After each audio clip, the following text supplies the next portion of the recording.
Hi friends, 2011 మే 2 చీకటి రాత్రి. చాలా వేడిగా ఉంది. పాకిస్తాన్ వెళ్లడానికి ఆఫ్ఘనిస్తాన్ సరిహద్దు నుంచి అమెరికా విమానాలు బయలుదేరాయి. అమెరికా సైన్యం అందులో ఉంది. కఠోర శిక్షణ పొందిన మిలిటరీ బృందం అక్కడికి చేరుకుంది. పాకిస్తాన్లోని అబోతాబాద్కి విమానాలు చేరుకున్నాయి.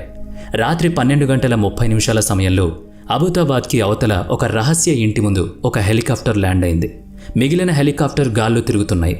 కాసేపటికి 2 విమానాలు కిందికొస్తుంటే డేంజర్ బెల్ మోతలు వినిపించాయి. ఇందుకోసం ఆ హెలికాప్టర్స్ పాకిస్తాన్ పర్మిషన్ ఏం తీసుకోలేదు. ఒక హెలికాప్టర్ ఆ ఇంటి పైభాగంలో చాలా తక్కువ ఎత్తులో ఎగురుతోంది. తాడు సాయంతో దాంట్లోంచి కమాండోలు కిందకి దిగారు. 2 హెలికాప్టర్ ఆ బిల్డింగ్ ముందున్న ఖాళీ స్థలంలోకి వచ్చి ఆగింది. అందులోంచి క్షణాల్లోనే కమాండోలు కిందకి దూకి బిల్డింగ్ని చుట్టుముట్టడానికి మెరుపు వేగంతో పరుగులు తీశారు. White house, Washington. మధ్యాహ్న సమయం. వైట్ హౌస్ అంతా మౌనం రాజ్యం ఏలుతోంది. అందరి ముందు స్క్రీన్స్ ఉన్నాయి. అందరి చూపులు స్క్రీన్ మీదే ఉన్నాయి. అబోతాబాద్లో జరుగుతున్న మిషన్ను లైవ్లో చూస్తున్నారు. అమెరికా అధ్యక్షుడు బరాక్ ఒబామా గుండె వేగంగా కొట్టుకుంటోంది.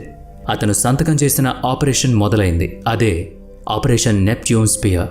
ఆ ఆపరేషన్ మరెవరి కోసమో కాదు, ఒసామా బిన్ లాడెన్ని పట్టుకోవడం కోసం చేసింది. వైట్ హౌస్, వాషింగ్టన్ డీసీ, మే 2009. అక్కడ కూర్చున్న బరాక్ ఒబామా ఆ రోజు కొంచెం గంభీరంగా ఉన్నాడు. ఆ గంభీరాన్ని ఛేదించుకుని బిన్ లాడెన్ కోసం ఒక ప్రకటన చేశారు. ఒసామా బిన్ లాడెన్ని పట్టుకునేందుకు మరింత కృషి చేయాలని అన్నారు.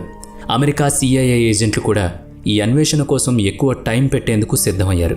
ఈ సంస్థకి ఒక ముఖ్యమైన మనిషి గురించి సమాచారం తెలిసింది. అతను అల్ ఖైదాకి రాయబారిగా పనిచేస్తుంటాడు. అతని పేరు అబూ అహ్మద్ అల్ కువైతి. ఈ మనిషి ఒసామా బిన్ లాడెన్ సమాచారం తెలిసే విషయం పసిగట్టాడు. ఆ తర్వాత CIA ఏజెంట్లు పాకిస్తాన్లోని అబుతాబ్లోని ఒక పెద్ద పొలంలో కట్టిన ఒక భారీ భవంతి దగ్గరకు వెళ్లారు. ఈ ఇంటి యజమాని ఇబ్రహీం. 2 కోట్లు ఇల్లు కొనేంత స్తోమత కలిగిన వ్యక్తి కాదు. విషయం ఏంటంటే, ఈ ఇంటి యజమాని ఇబ్రహీం ఆ ఇంట్లో ఉండకుండా ఎదురుగా ఉన్న గెస్ట్ హౌస్లో ఉంటున్నాడు. ఆ హవేలీ పైన ఒక బాల్కనీ ఉంది. ఆ బాల్కనీని ఒక తలుపుతో మూసుంచారు. ఈ బాల్కనీ తలుపులు ఎవరు తీస్తారు? హవీలో ఎలాంటి ఇంటర్నెట్ కనెక్షన్ లేదు, ఫోన్ సౌకర్యం లేదు. కానీ అక్కడ విషయాలన్నీ పక్కనే పొలంలో పనిచేస్తున్న వాళ్ళు గమనిస్తున్నారు.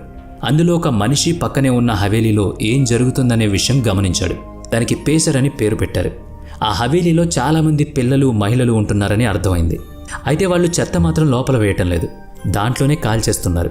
అందులో ఒసామా బిన్ లాడెన్ ఉన్నాడనే విషయం వాళ్ళు కనిపెట్టారు. ఆ కార్మికుడు CIA ప్రతినిధితో మాట్లాడుతున్నప్పుడు ఈ విషయాలన్నీ చెప్పాడు. అతను కూడా మరెవరో కాదు, CIA పరిధిలో పనిచేసే అండర్ కవర్ ఏజెంట్. మార్చి 14 మొదటిసారి ఒసామా బిన్ లాడెన్కి సంబంధించిన పక్కా సమాచారాన్ని ఒబామాకి అందించారు. ఆ తర్వాత ఒబామా భారీ స్థాయి మీటింగ్ని ఏర్పాటు చేశారు. ఆ సమావేశంలో ఒసామా బిన్ లాడెన్ను చంపడానికి నిర్ణయం జరిగింది. మార్చి 30న అందుకు గ్రీన్ సిగ్నల్ కూడా దొరికింది. ఆపరేషన్ నెప్ట్యూన్ స్పియర్ సాధారణ ఆపరేషన్ కాదు. ఇందుకోసం సీల్ టీమ్ 6ని రంగంలోకి దింపారు. ఈ బృందం చాలా అధునాతన ఆయుధాలతో ఒసామా బిన్ లాడెన్ను అంతమొందించే ప్రాజెక్టులో నిమగ్నమయ్యారు. ఇందుకోసం వాళ్ళు పర్ఫెక్ట్గా సిద్ధమయ్యారు. అబోతాబాద్, పాకిస్తాన్. రాత్రి 12:40. ఆకాశమంతా చీకటి పరుచుకుని ఉంది. వీధుల్లో లైట్లు కూడా లేవు. నగరమంతా నిద్రపోతోంది. ఆ సమయంలో వేగంగా వచ్చిన ఈ హెలికాప్టర్లో నుంచి సైనికులు మిషన్ కోసం సిద్ధమయ్యారు, మెరుపు వేగంతో. ఇందులో నుంచి 23 మంది కమాండోలు రెడీగా ఉన్నారు. కమాండోలు ముందుగా ఆ హవేలీలోని గ్రౌండ్ ఫ్లోర్లోకి చొరబడ్డారు. కానీ అక్కడ ఎవరూ కనిపించలేదు. ఆ తర్వాత కమాండోలు మరింత ముందుకు కదిలారు. వాళ్ళు చాలా పెద్ద మిషన్లో భాగస్వాములుగా ఉన్నారు. వాళ్ళు చేయబోయే పని తరతరాలు గుర్తుంటుంది. అలాంటి పని చేశారు వాళ్ళు.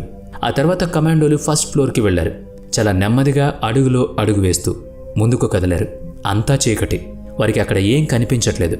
అక్కడ ఎవరో ఉన్నట్లు వారికి అలికిడి వినిపించగానే కమాండోలందరూ పొజిషన్ తీసుకున్నారు. వాళ్ళు తమ రైఫిల్స్ని ఆ ఫ్లోర్లో ఉన్న గదుల వైపు ఎక్కుపెట్టారు. వెంటనే తలుపుల అవతలి వైపు నుంచి తుపాకీల మోత వినిపించింది. కమాండోలు తమని తాము కాపాడుకోవడం కోసం గ్రెనేడ్స్ని విసిరారు.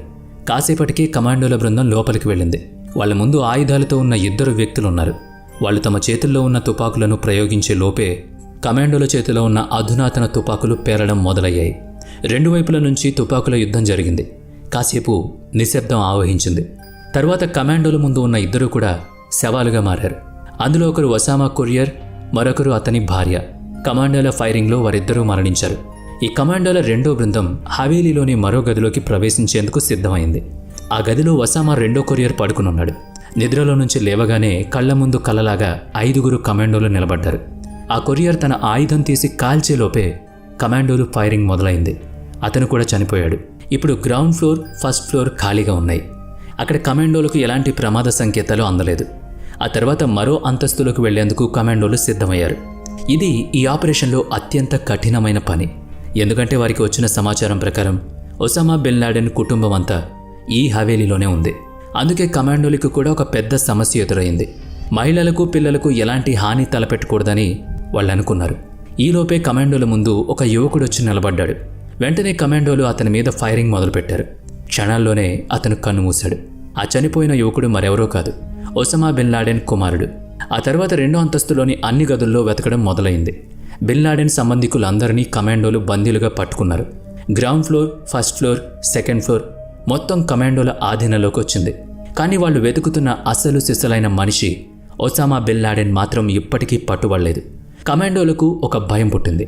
ఈ హవేలీలో ఉంటే సరే, ఎక్కడికైనా పారిపోలేదు కదా అనే ఆలోచన మొదలైంది.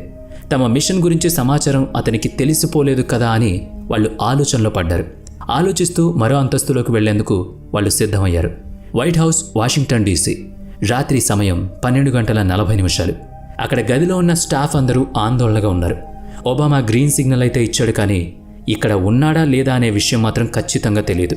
ఈ ఆలోచనే ఒబామాని పదే పదే ఆందోళనకు పెడుతోంది. ఈ కమాండోల టీం ఆల్రెడీ 3వ అంతస్తులోకి చొరబడింది. అందరూ పొజిషన్ తీసుకుని స్టాండ్ బై పొజిషన్లో ఉన్నారు. కింద 2 ఫ్లోర్లు ఆధీనంలోకి తెచ్చుకున్న టీం పై అంతస్తు వైపుకు వచ్చేందుకు ముందుకు కదులుతోంది. ఈ 2 టీంలు పై ఫ్లోర్కి చేరుకున్న సమయంలో ఒక ముసలి వ్యక్తి అకస్మాత్తుగా తలుపులు తీశాడు. తలుపు తీసిన శబ్దం వినగానే కమాండోలు ఫైరింగ్ మొదలుపెట్టారు. తలుపు తీసే లోపే ఒక మహిళ బుర్కా ధరించి ఆ ముసలి వ్యక్తికి అడ్డంగా నిలబడింది. ఆ కమాండోలు ఆ మహిళ కాళ్ల మీద కాల్పులు జరిపారు. వెంటనే ఆ మహిళ కింద పడిపోయింది. ఆ మహిళ కింద పడిపోగానే కాసేపటికి లోపల ఉన్న వ్యక్తి ముఖం స్పష్టంగా కనిపించింది కమాండోలకు. ఆ వ్యక్తి మరెవరో కాదు, 10 ఏళ్లుగా అమెరికా వెతుకుతున్న ఒసామా బిన్ లాడెన్. ఇక్కడ వైట్ హౌస్లో ఉన్న ఒబామా ఈ కాల్పులను లైవ్లో చూస్తున్నారు. వెంటనే ఒసామా మీద కాల్పులు జరిపారు. అతను మరణించాడు. ఆ రాత్రి అలా అతని ఇంట్లో ప్రవేశించి అక్కడే కాల్పులు జరిపి ఆ తరువాత కమాండోలు 12 గంటల లోపే అతని మృతదేహాన్ని అరేబియాలోని సముద్రంలో వదిలేశారు. ఒసామా బిన్ లాడెన్ ఒక మత గురువు. అతని అంకం అక్కడితో ముగిసిపోయింది. మరి ఈ ఆపరేషన్ గురించి మీ అభిప్రాయం ఏంటి? ఈ వీడియో నచ్చితే లైక్ చేయండి, షేర్ చేయండి. ఇప్పటి వరకు మన ఛానల్ని సబ్స్క్రైబ్ చేసుకున్నట్లయితే ఇప్పుడే సబ్స్క్రైబ్ చేసుకుని పక్కనే ఉన్న బెల్ ఐకాన్పై క్లిక్ చేయండి. నెక్స్ట్ వీడియోలో మళ్ళీ కలుద్దాం. Thanks for watching.